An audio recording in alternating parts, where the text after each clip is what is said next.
Alhamdulillah wassalatu wassalamu ala Rasulillah wa ala alihi wa ashabihi.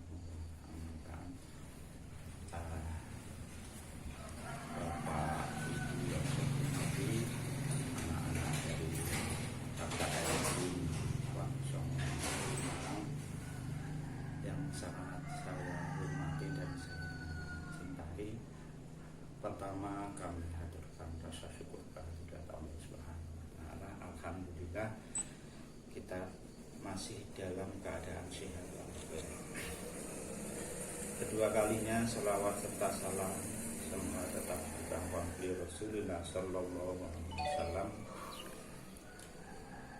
dengan ucapan Allahumma sholli ala sayyidina Muhammad. Adik-adik, anak-anak yang saya cintai, pada hari ini yaitu hari Kamis tanggal 22 Oktober 2020. Ini bertepatan dengan hari peringatan Hari Santri. Di dalam tema peringatan Hari Santri ini adalah santri kuat, negara kuat. Nah, ini satu momentum yang luar biasa sebetulnya. Memang ini dengan adanya Hari Santri itu sudah dicanangkan oleh Presiden Joko Widodo.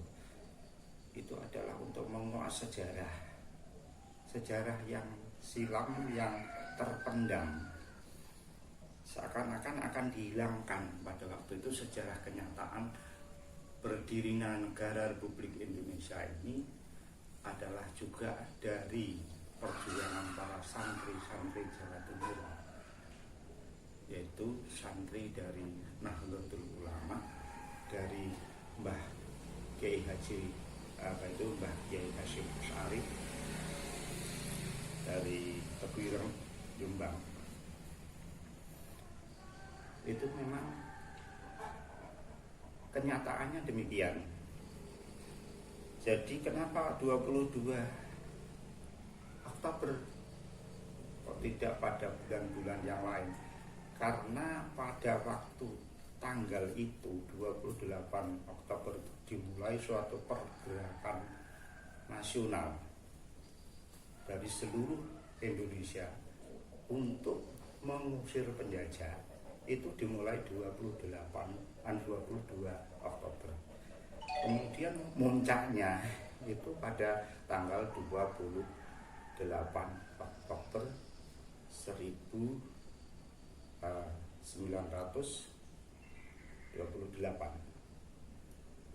Nah, itu semuanya diprakarsai dari ulama-ulama Indonesia.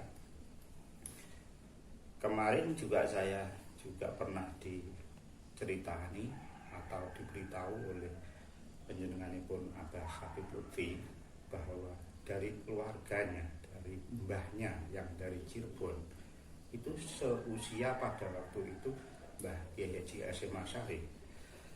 Lah itulah pada waktu rapat untuk membentukkan satu bagaimana negara ini supaya bisa merdeka, itu seluruh pemuda, seluruh tokoh masyarakat, ulama di Indonesia itu berkumpul jadi satu. Yang pemuda ada Yong Java. Yong Java itu pemuda Jawa. Yong Andalas pemuda Sumatera. Yong Celebes yaitu pemuda Borneo atau Sulawesi kalau Celebes. Yong Celebes itu pemuda Sulawesi. Yong Borneo pemuda Kalimantan. Juga ada Yong Ambon dari berbagai pulau di seluruh Indonesia. Pada waktu itu saya pernah diceritani oleh Abah Habib Lutfi begini. Jadi mbahnya pada waktu berkumpul itu modelnya telepati. Jadi kalau dulu itu tidak ada HP atau Android dan sebagainya dengan cara demikian itu tidak. tapi dengan telepati. Telepati itu sejenis indera keenam untuk menyampaikan pesan kepada semuanya ulama di Indonesia. Jadi sekaligus tahu entah dengan cara bagaimana sekejap itu bisa sampai ke Jawa Timur untuk rapat segera. Jadi perjuangan pada waktu itu dimulai dari para ulama. Maka ya seyogyanya pada saat ini muncul ada peringatan Hari Santri. Sebetulnya banyak perjuangan. Walaupun pada waktu itu Yong Java, Yong Celebes, Yong Borneo, Yong mana semuanya itu seluruh Indonesia itu tidak hanya orang-orang Islam saja, orang Kristen juga ada, orang Buddha juga ada. Jadi multi seluruh elemen masyarakat, tapi diprakarsai oleh para ulama dari Indonesia, yaitu terutama Mbah Kiai Haji Hasyim Asy'ari dari Nahdlatul Ulama. Dari Nusa Tenggara, misalnya dari Mataram yang sekarang masih keturunannya yaitu TGB Tuan Guru Bajang, itu adalah sesepuhnya dulu itu pendiri Nahdlatul Wathon. Kemudian Nahdlatul Wathon itu dikembangkan menjadi Nahdlatul Ulama. Jadi Nahdlatul Wathon, Nahdlatul Tujar, dan seterusnya dikembangkan menjadi Nahdlatul Ulama. Sekarang yang Nahdlatul Wathon masih ada di Nusa Tenggara yang dipimpin oleh panjenenganipun Tuan Guru Bajang TGB, yaitu sebutannya di sana Tuan Guru Bajang. Bajang itu pemuda. Jadi TGB Tuan Guru Bajang itu nama aslinya yaitu Muhammad Zainul Mahdi, yang pernah menjadi gubernur Nusa Tenggara 2 kali.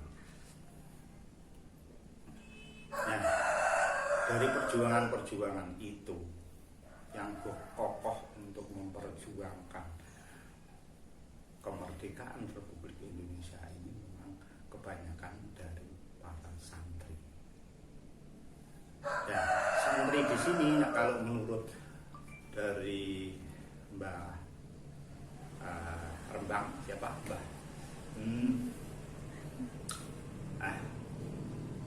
Enggak Mbah, tidak Mbah Maimun, Mbah itu yang masih muda, Kiai Sastra itu. Ya, itu santri itu tidak hanya yang dari pondok pesantren, tetapi kalau yang perlakuannya, tindak tanduknya sama dengan santri itu bisa disebut sebagai santri. Itu kalau Mustafa Bisri. Lah, dari sejarah-sejarah itulah maka ulama-ulama yang dari NU seperti misalnya yaitu panjenenganipun Abah Habib Lutfi, dia getol sekali NKRI adalah harga mati, Pancasila adalah dasar negara. Terus jadi Pancasila, UUD 45, kemudian Negara Kesatuan Republik Indonesia itu suatu kesatuan yang harus dipertahankan, tidak boleh digoyah sedikit pun. Maka adik-adik kalau ini dari mahasiswa UIN Wali Songo misalnya kami kira bisa menyimak perkembangan negara Republik Indonesia ini. Pada tahun 2002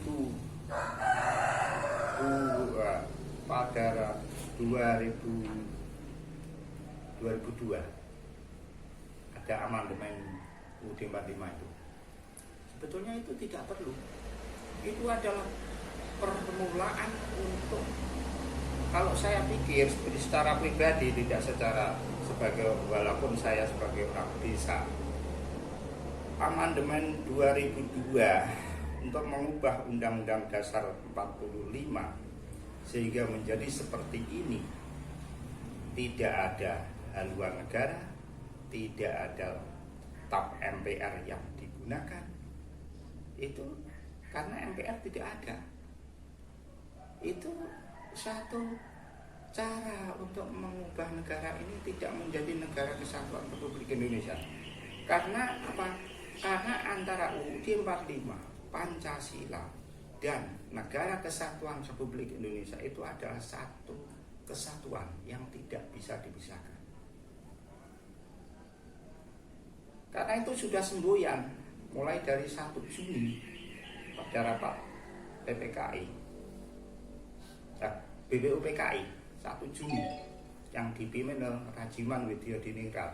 Jadi tahun 1945 tepatnya, yaitu pada tanggal 30 Mei 31 Mei 1 Juni itu ada rapat BPUPKI, Badan Usaha Pendidik, Badan Usaha Penyelidik Kemerdekaan Indonesia, ya, Bitsuricu Jumbi Josake dalam bahasa Jepang.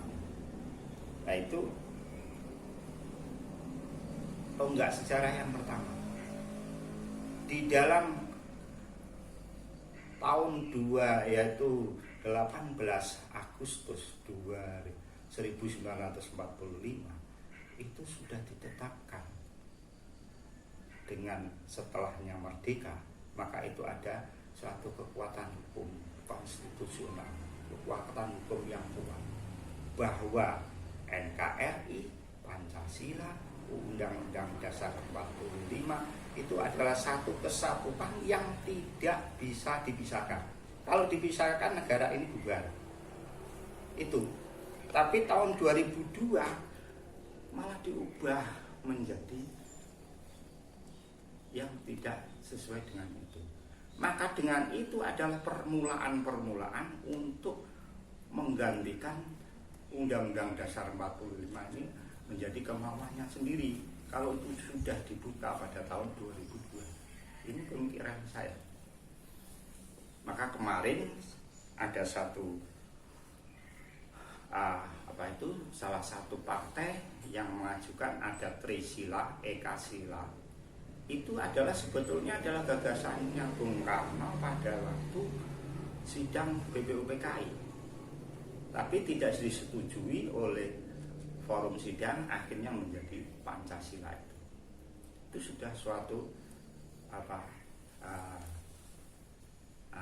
suatu kebersamaan, suatu keputusan yang tidak bisa diubah-ubah lagi. Maka negara ini, kalau menurut dari Bapak mantan Purnawirawan Jenderal TNI Jenderal Bintang 4, yaitu Pak Sutris, Pak Tiasno Sudarto, pernah mendengar adik-adik? Pak Tiasno Sudarto itu dari Jogja, seorang jenderal, mantan jenderal sekarang. Saya pernah ke sana sekali. Pada waktu itu ada hubungannya dengan keluarga besar Marhenis. Itu dia berkata, negara ini sudah goyah, negara ini fondasinya sudah menceng.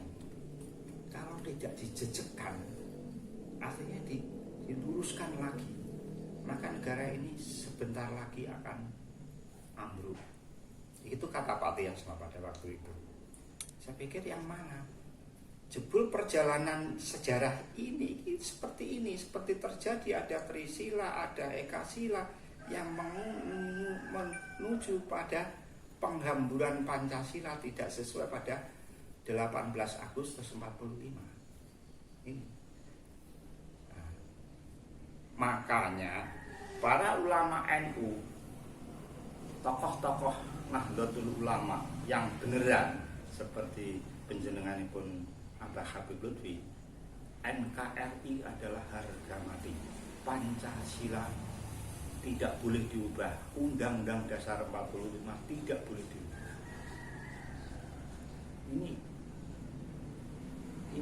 Ini apa tuh satu komitmen yang disampaikan oleh para habaib yang seperti itu. Ini kenapa dia bahwa NKRI harga mati seperti itu ceritanya. Maka perjuangan ini untuk menegakkan negara Republik Indonesia menjadi kokoh ini memang adalah tanggung jawab kita bersama, terutama para santri yang tahu sejarahnya, supaya tidak dimanipulasi lagi. Begitu. Nah, inilah segelumit tentang sejarah daripada berdirinya, hanya sedikit, dan berdirinya kenapa 22 Oktober itu diperingati menjadi Hari Santri Nasional. Karena untuk mengenang, mengerti, dan untuk menguak tabir kembali sejarah yang sebenarnya yang terjadi di negara Indonesia. Berkaitan dengan Bhinneka Tunggal Ika yang ada di dalam Pancasila, bahwa NKRI harga mati, Pancasila adalah dasar negara, itu memang sudah keputusan bersama. Jadi orang Islam tidak boleh egois harus Islam, harus tidak. Karena apa? Negara ini adalah negara yang berbagai macam budaya, agama, semuanya itu adalah warga negara Indonesia untuk menjunjung tinggi, membuat Indonesia menjadi maju, Indonesia menjadi negara yang kuat, itu apabila bersatu. Kalau tidak bersatu nggak bisa, tidak boleh kok terus lantas maunya sendiri. Misalnya yang KKTI harus Islam, harus khilafah, salah itu. Karena ini bukan negara-negara di Timur Tengah, bukan negara-negara yang satu budaya, tapi ini adalah negara yang berbagai macam budaya, berbagai macam agama, berbagai macam satu adat istiadat. Itu semuanya harus dihormati. Supaya apa? Supaya tidak ada satu perpecahan. Dia bersatu. Orang Islam berkumpul dengan orang Kristen biasa. Itu yang Islam ya Islam, yang Kristen yang ibadahnya sendiri, yang Islam yang ibadahnya sendiri. Tetapi dalam hubungan setiap harinya tidak boleh saling bermusuhan, artinya ada hati yang renggang. Ini adalah semuanya bangsa Indonesia. Nah, itu yang dimaksud bahwa Bhinneka Tunggal Ika, Pancasila, NKRI, harga mati. Itu yang dimaksud demikian. Tidak lantas yang ingin negara Islam tersendiri, Indonesia harus negara berdasarkan Islam. Nggak boleh lah. Yang nanti yang Buddha gimana, yang Kristen bagaimana, yang Katolik bagaimana. Nah, kan mempunyai kepercayaan sendiri-sendiri. Tidak boleh dipaksa. La ikraha fid-din, qad tabayyana rusydu minal ghayy. Jadi tidak boleh memaksakan suatu agama. Ya lakum dinukum waliya din. Agamamu ya agamaku juga agamaku. Aku ibadah di masjid ya ibadah di masjid, yang situ ibadah di gereja ya di gereja, yang di kuil ya di kuil. Semuanya menjalankan ibadahnya sendiri-sendiri, tidak terlepas daripada keyakinannya masing-masing. Nah, ini tentang Bhinneka Tunggal Ika. Kemudian yang berkaitan dengan Ansakabel min Talib. Ansakabel min Talib itu suatu kebulatan tekad yang artinya satu kebulatan tekad, keyakinan yang kuat kepada Allah Subhanahu wa Ta'ala.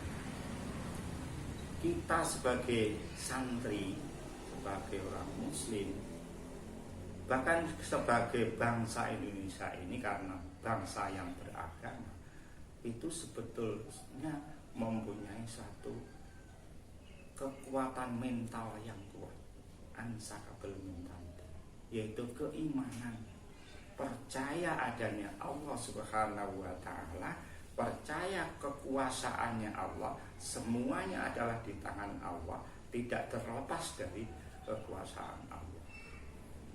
Ada corona, ada apa, ada semuanya lah, ini di dalam genggaman kekuasaan Allah. Kalau kita mempunyai kekuatan yang demikian, keimanan yang kuat, kami kira kok tidak ada goyah. Adapun pemerintah ada namanya itu program dalam pandemi COVID-19 dengan adanya distancing, semuanya ada pakai masker dan sebagainya, itu adalah program dari WHO.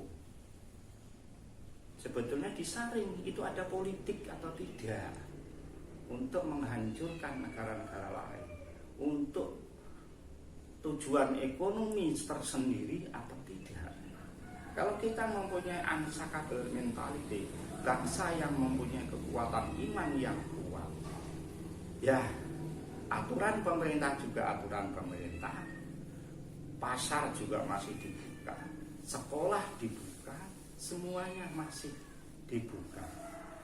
Kita serahkan pada Allah Subhanahu wa Ta'ala, karena tidak ada kekuatan kecuali Allah Subhanahu wa Ta'ala. La haula wala quwwata illa billahil aliyyil azim. Pandangan saya sebagai orang di desa, sekarang ini ekonomi hancur. Semua dari hasil pertanian tidak laku. Ya laku tidak sesuai dengan standar. Karena apa? Perputaran ekonomi tidak jalan. Kirim barang ke Jakarta, ke Bandung tidak bisa.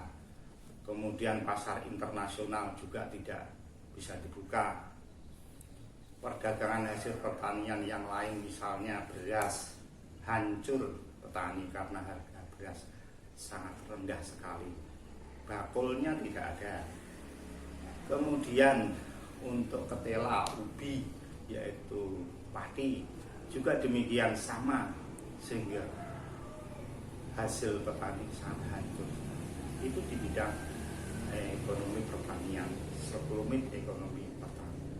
Belum ekonomi yang lain, di pabrik-pabrik ya banyak yang tutup dan sebagainya. Karena apa?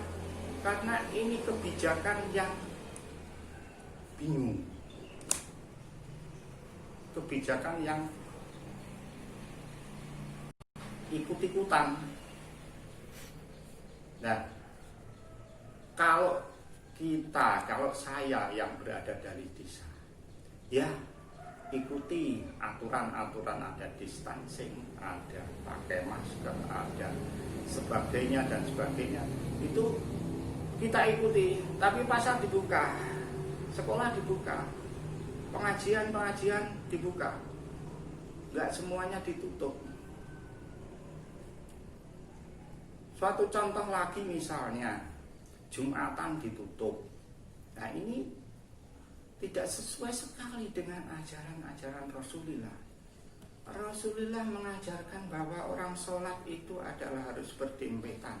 Karena tidak berdempetan, di sela-selanya adalah syaitan. Tapi dengan aturan PBB, dia ikut aturan PBB, tidak mengikuti aturan Rasulullah. Apakah sudah ada orang yang sholat, ahli sholat di masjid kena COVID? Saya kok belum ada mendengar seperti itu.